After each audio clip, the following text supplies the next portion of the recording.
Assalamualaikum warahmatullahi wabarakatuh.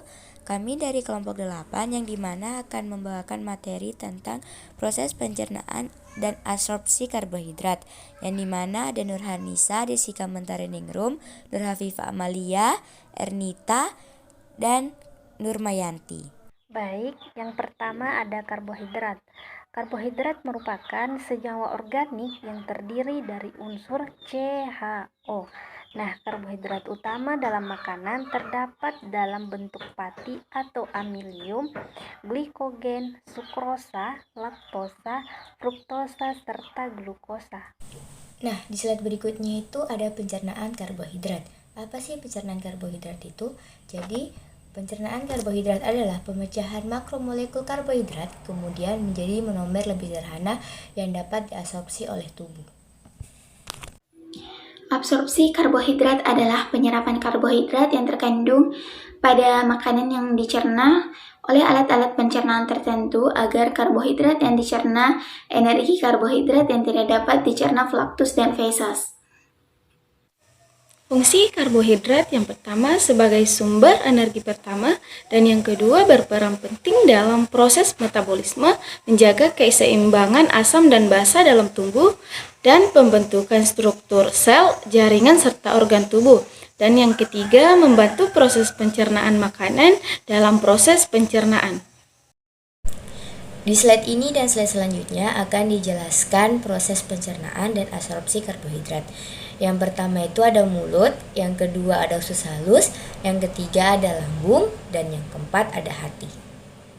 Selanjutnya, mulut.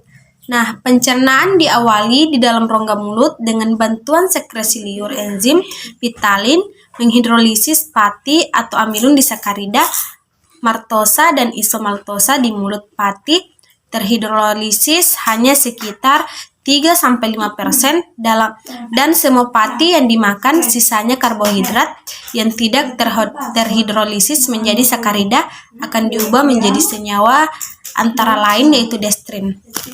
Nah, kemudian usus halus. Kimia dari lambung selanjutnya akan dicerna oleh enzim amilase pankreas umumnya. Pati seluruhnya akan dirubah menjadi maltosa dan isomaltosa sebelumnya masuk ke jejunum penyelesaian pencernaan karbohidrat dilakukan oleh sek mukosa usus halus berupa maltase sukrase dan laktase, monosakarida, glukosa, fruktosa, dan galatoa.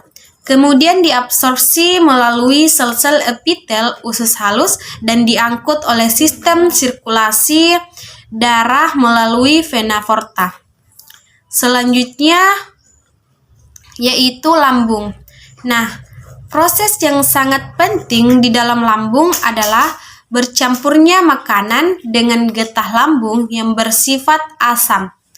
Nah, di sini juga terjadi proses pencampuran makanan oleh gerakan kontraksi lambung.